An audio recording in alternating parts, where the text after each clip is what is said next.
I'm a psychiatrist, and I know being a psychiatrist sometimes is a kind of boring job for the people, but I try to make it very smooth, nice, and easy, make it fun for you. This lecture. Actually, Dr. Elam was talking about the brain and the connection of the brain to the whole body, but I'm trying to get your attention to the different parts of the brain and how we have to react to our brain to get to the immunity. So, the title is talking about the neurobiology of the brain. And neurobiology, I don't know how to move it up. The next, maybe someone help me. Go to the next slide.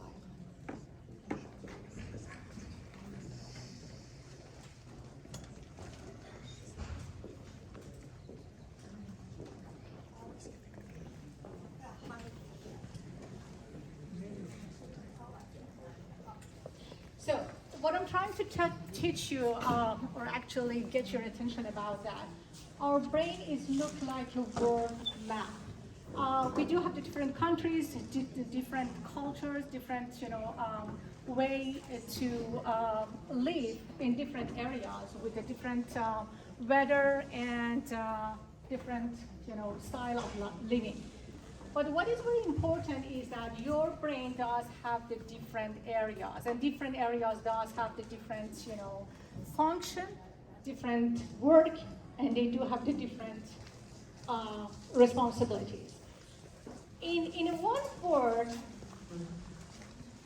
your brain built up from the mushrooms, but not the real mushroom that you can get it from the groceries. No, the neurons. As you see in this picture, mushrooms, they do have the head, and there is a tail. Exactly look like what's going on in the neurons. Neurons that do have the head, or the body we call it, and there is a tail. And depend on the different shape of the neuron, we do have the different type of the neuron with the different type of the functionality. This is the microscopic picture of a neuron, and the other side is just a picture. So neurons are the fundamental units of your brain. Combination of all these neurons make your CNS, or central nervous system, as Dr. Raham was explaining to us. But what is the important thing is that ending the neurons, or the mushroom head, is the one, I'm sorry, I made it up. I have to get back.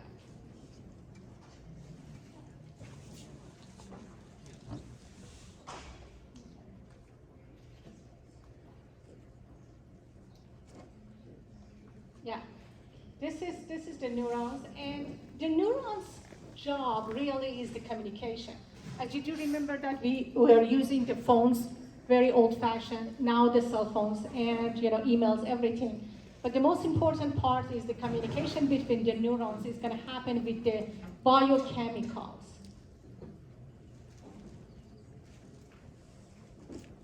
This is the ending part of the mushroom. That's the ending part that help us to all of the neurotransmitter, acetylcholine, dopamine, GABA, you name it. We do have the 30 form of the neurotransmitter, and everyone does have their specific job and do something for us.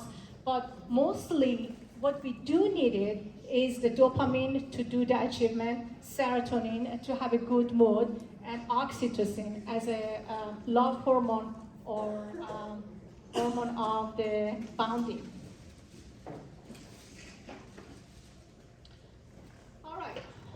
The main part of the speech is about the right and left. Well, actually, you believe that you do have two hands, 2 feet, or maybe one heart. But what is important is that it should like that we do have only 2 brains, left side of the brain and right side of the brain. What is going on with the left side? All the calculation, all the executive functioning, all of the planning. If you do have the money, family planning, or whatever goes with the left, and whatever goes with the right goes with the creation. all the art, all the, creation goes with the right side. All right, just imagine that there is two systems, right and the left. But what is important to have a unity between these two parts and make just one brain for us, a bridge, a connection, a communication. And we do have this area as a corpus callosum. Corpus callosum causes the communication between all parts of the brain. And this corpus callosum helps us for the unity of the left brain to the right brain. The other part of the brain that I want you to pay attention is that it looks like a tree building or 3 stories building. We do have the basic brain, which is very, very popular to the reptiles. And then we do have the midbrain, which is the second floor. And we do have the third brain, which is the upper part. And we have to know that majority of the mammals doesn't have the third floor. They are just working with the second floor, and second floor is all about the pleasure. So if you eat and love the chocolate, that's the pleasure of the eating. Addiction to this sweet goes with the second floor. If you do training, exercise, whatever associated with the pleasure, goes with the second floor. But if you do thinking, calculating, and do the executive function, all goes to the third floor. So what I'm trying to explain is that the only individual creature in the world that does have the third floor, and somehow we do have the fourth floor, which is the neocortex. The third floor is the cortex, and the fourth floor is the neocortex. So we are the only creature on the whole world that we do have the sophistication in our brain or nervous system. And that makes us very, very unique to the rest of the, creature in the whole world. So we can use it, this part of the brain, as you see that 3 different color, is a kind of purplish in the middle, gray or kind of dark on the upper part, and the lower part is the yellow part, which all connected. So one aspect of the brain is that right hemisphere, left hemisphere look like 2 buildings close to each other, and the other side of the brain is associated with 3 stories or 3 level of the brain, which we call it pons, medulla, and the cortex.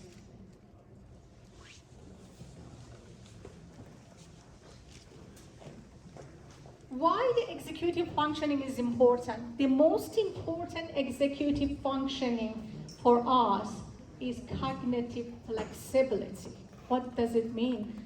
Cognitive flexibility means that you use your brain, you get the all information, data, and calculate everything, but you have to have the flexibility. You have to find other way or solution, which means that we do have the possibility to find the different ways of the living point of views, searching to the world, and get the other solution. So that's why we need the working memory, cognitive inflexibility, and inhibition. Believe it or not, cognitive flexibility is the answer to all of our problems. How? When I do have a problem, I have to be able to be open to the system, to listen and understand what is the problem and finding a solution for the problem. So it allows us to see the things from the different perspectives. This is the corpus callosum that I was trying to explain that, connected between the right brain and the left brain. As you see that in the, schematic picture, it's a kind of blue, but in the real MRI of the patient, it's look like a red. And this is the brain circuits.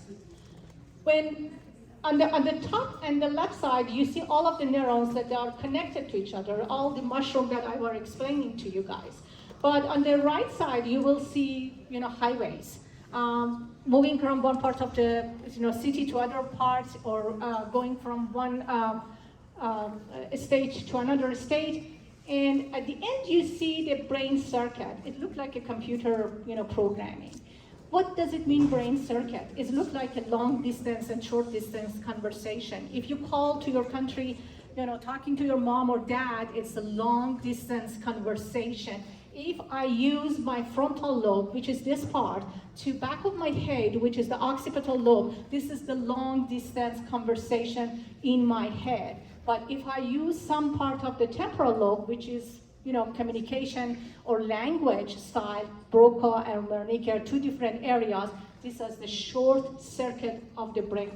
And we do have the long circuit and we do have the short circuit. But what is important? To develop both of them at the same time. If you do have a child and you want to, make sure that he's a healthy individual child in future, you have to help them to develop both the short circuit and the long circuit. That's why we send our children to the school, ask them to do the mathematics, we learn about the science, what's the capital of the city, blah, blah, blah. But we have to make sure that they do have the exercise, that they have to know how to exercise, to play a music, or at least enjoy the nature. This is the communication and connection of the neurons. As you see that, all of the neurons firing at the same time to send an impulse to you guys. So when you are in a classroom and you're trying to teach from someone, at the same time you are listening, at the same time you are looking, it means that your visual system has been activated, and at the same time your learning process, which is the second floor or mesolimbic system, is working. So, the answer to unity is communication. Communication to each other, communication to different parts of the brain, communication to the world, and communication to all of the possibilities around us. And for this communication, we need the language. As you see that, we do have the different people in different culture, in different language in this hall room, but all of us were enjoying from the music, because the music is the unity in language. Everybody likes that. Everybody likes the nature or music. The last things that I want to give as advice to all of the new generation, to all of the young population: be open. When you are open, you are accepting, you are receiving a lot of things. When you are open, you are in the harmony, and harmony means unity. Thank you.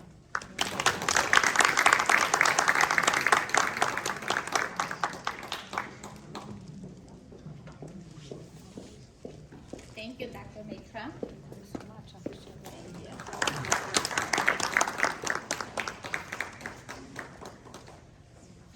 I remember when I first learned about cognitive dissonance, that was very interesting. Anyone is familiar what is cognitive dissonance? Anyone wants to comment what that is? I see Dr. Persinia. Do you want to talk? Okay.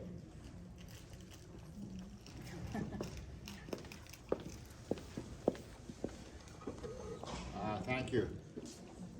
It basically refers to having two ideology, two different things of, two different modes of thinking that are in conflict.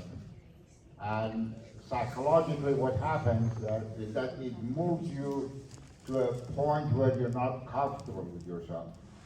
Because and sometimes what happens is that we have our own belief system, and you have your religion, you have your values, and all of a sudden there's new information that comes to you, and what are you going to do? That's totally in conflict with what your belief system is.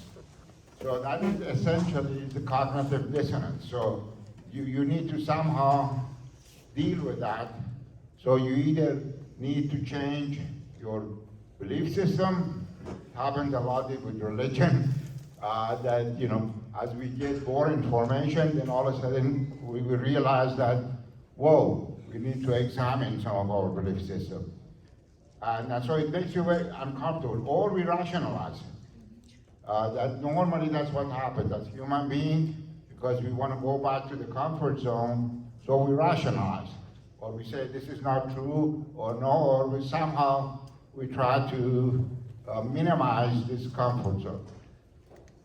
Thank you. That's exactly what it is. And as I was listening to Dr. Mitra's presentation about the harmony of the brain, and a lot of the times as an instructor, I've seen a lot of students having that cognitive dissonance, which is when your beliefs and actions do not sync together, right? And most of the times what we choose is we keep our actions and we change our beliefs. So we change the way that we think about it, but we continue with action. So for example, let's imagine a student, right, or a student knows that he has a biology test coming up, and yet he just got this new game and he wants to play the game, right, the video game, and he is engaged with the video game, but in the back of his mind, he knows that he has to study for the test.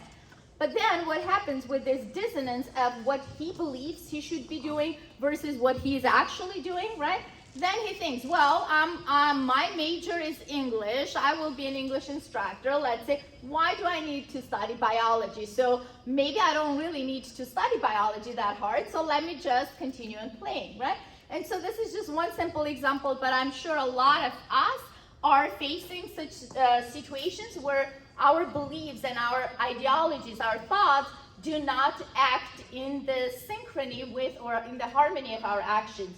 And so understanding again how unity can help us to create the harmony of our actions and beliefs is another important category that deals with psychology and understanding our brain and neurobiology. Yes, thank you.